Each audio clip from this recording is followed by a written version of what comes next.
Eventually, your pothos plant will start to dwindle. And since it's the new year, why not give it its second chance today? I don't currently have another pot for hanging, nor do I have soil. But I'm going to do everything that I can to freshen it up so it's not so leggy. I've been pushing it to stretch across the room, but it's not so happy. You can see this side is a little more sparse because it was against the wall. And some of these longer vines don't have any leaves until the very end. And still others are just completely dry. If you take a look up close, you can see there's a lot of dust on some of the leaves. Because I've been traveling the world, it hasn't been getting the care that it really needs. But this one's special to me because I got it from my mom. This pot of Cebu Blue Pothos is actually a clone of the other one. And to clone it, I took sad stems like this and cut off the viable leaves on each side of the stem. Oops. This is what you're left with, and the new roots will grow from there. You can then put the leaves into water on your windowsill. A stem like this might keep the leaf alive, but this part will eventually die off, so it's better just to cut it off now. And now we wait until the roots start growing before planting it into a little pot. And all of this leafless stem is basically useless, so you can just throw this away. Here's one where the root has already grown in. I believe this is the Enjoy variety. And this is the Golden Pothos. Has a massive root and it's been growing all summer long. And water that needs to be changed. So to clean this up, I'm going to just do the basics. Pull out any dead leaves. Break off any long, winding, dead stems. None of this brown stuff will get green again, so it needs to go.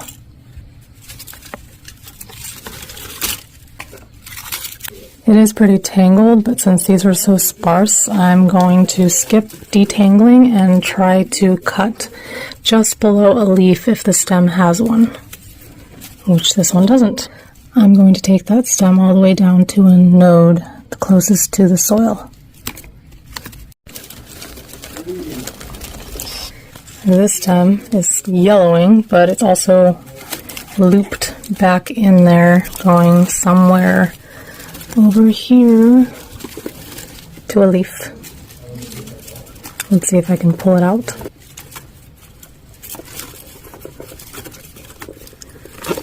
Oh no, it's not even part of that leaf. Oh, it is. It is.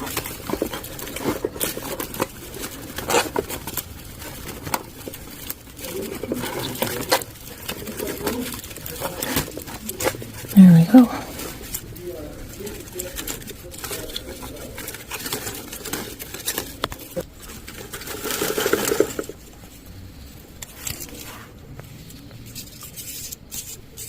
Here it is. I'm just going to cut it all the way down there. And I'm going to try to salvage this leaf by cutting above the root. There are two, so I'm going to cut right there. And we're left with this.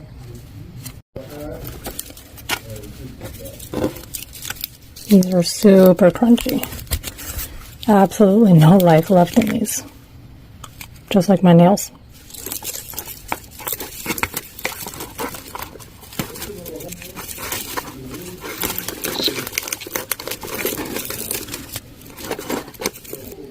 So here's a nice little clump that's really close to the soil. This leaf is yellowing and has a burnt tip for whatever reason, so I'm just going to pop it off. Because it doesn't have the root at the end, it is not going to grow. It might stay fresh for a few days in water, like a flower, a cut flower, but it won't be able to produce a plant. Here's another stem. And it's part of the one that I just clipped off, so I'm just going to cut somewhere along this stem, making sure I leave a little root. Actually, I take that back upon further inspection. It doesn't have another leaf, but it does join this section right here, which is stuck in the soil, but not part of anything that's leafing out. I take that back. I just unraveled it and it actually is part of this leaf. So I'm just gonna cut it off so that this leaf doesn't have to deal with whatever dies off here. And now I'll just remove the leaves off of that stem. Got one, nothing here. And a second one here with the root. And here's the last one. This one was at the end of the stem, so it looks a little different. This right here is where the leaf would have continued on vining, or the vine would have continued on growing. So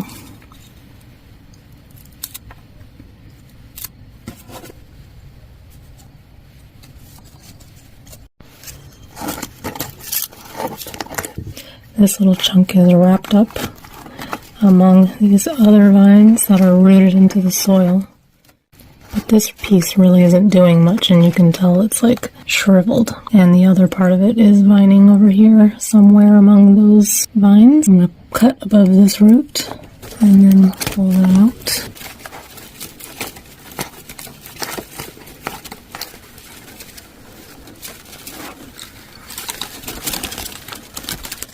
There we go. I got 4 out of that one.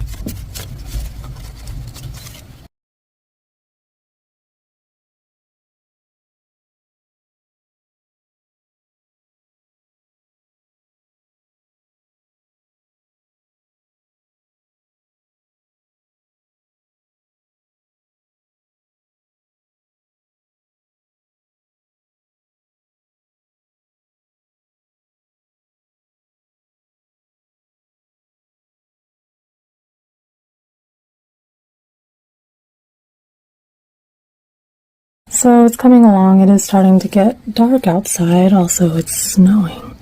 But I wanted to stop to show you how much progress I've already made, plus the pile of leaves that I'm going to put into water, and then this complicated one. So this one looks pretty similar to the rest of them, but it has 2 leaves coming off the stem and a bunch of these potential roots. So you may want to cut right here so that this leaf has a root system that it can grow. But then when you do, you want to make sure you cut here also, not here, because if you cut here, you're going to cut off this leaf's root system. So I'm going to go here and here. And this one does also have the end of the stem. You can cut that off. You'd cut it here, or you can leave it. Sometimes it'll open a leaf, but it's better to just have single leaves in the end. So I'm going to cut it. And there we have it, 2 potential leaves for new plants. Each one of these will grow a new plant, and they can join the pile. I just have a few more vines to go, kind of following the vine and checking where it attaches and if there are any leaves growing off of it, which there are not going this way, but there is right here a new little baby leaf coming off of this portion of the vine. I'm going to cut right here.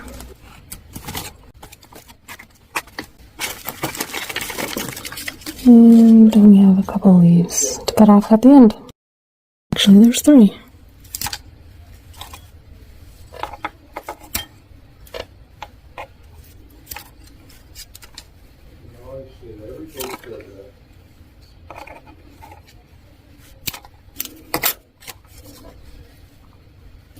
This one has another little root coming off of it. You can cut that off, or you can leave it and see what happens. Maybe I'll leave it. Okay, last stem connected to this nub. And this dry, nope, not to that. To nothing. So I'm just going to cut it above this root that's connected to the soil.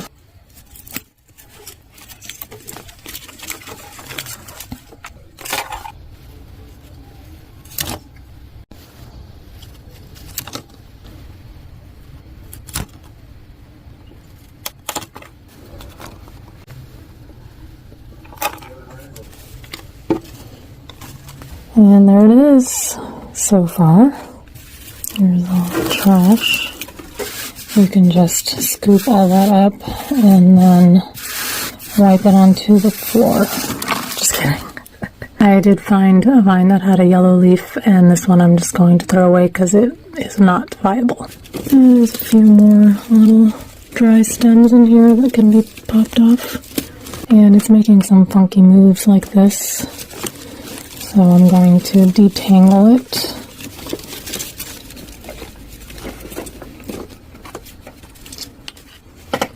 You could take stems like this and pin them down so that each one of those little potential roots places itself into the soil and it'll start growing. These leaves are connected to this and this stump. I'm just going to cut it right here. Here's another one.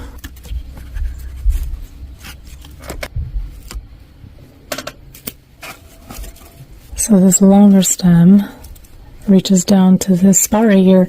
It's rooted here and then goes into the soil right there. Right there. So I'm going to cut just this little stub off. Here's another one that has a bunch of these protrusions coming off of it. They're dead at the tip. So I'm just going to cut above a nub. Maybe something will grow from there. Here's something growing from the soil. That's a dead piece. And if you follow it, this piece is completely dead and then embedded into the soil. So it's fruitless except for this piece right here. So I'm going to cut right there. And here. Hey, that one's nice and fresh.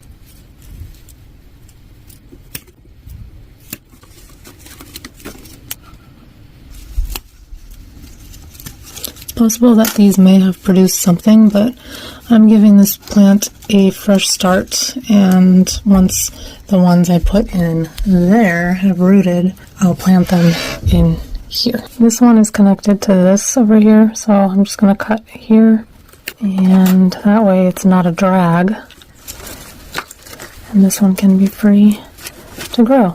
And it gave me more leaves to root.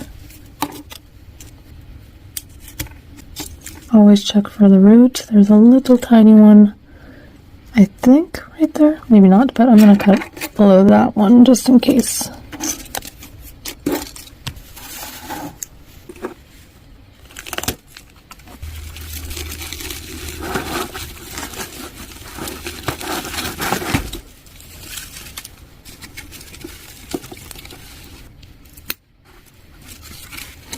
This one is rooted in multiple spots here and over there somewhere. I just picked one to cut.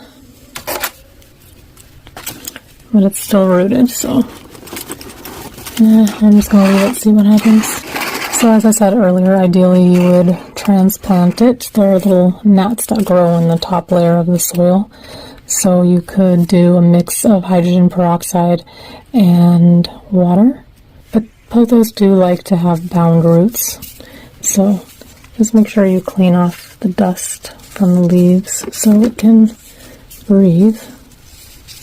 And really, I'm quite happy. This has a little bit of a burn, but overall, I was able to get a lot of leaves from this, and I'll just leave one little vine to make me happy. You can also give it a shower for extreme hydration. Now that the soil is moist, you could technically try to plant the cuttings that you made and then hope that they take root. But I think it's probably safer to put the cuttings into water first before you do this because the chances of rooting are higher directly in water. So then, give it a few days. As soon as you see a little bit of a root coming in, then plant it. But if you want to do this, you can. Try to go closer toward the middle of the pot. And fill in any gaps that you may have.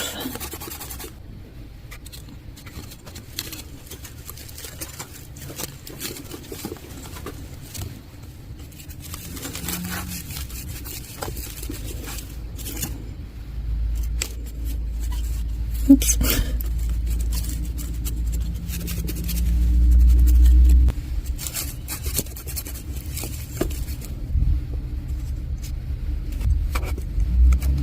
And you'll know if they stay green. If they don't stay green, then it didn't work. And now you have more soil to knock onto the ground.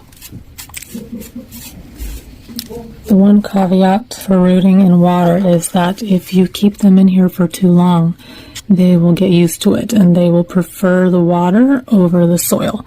So once you see roots, maybe if they're like an inch long or something like that, or two, definitely plant them before they decide they don't want anything else but water. And that's how you freshen up your pothos. Happy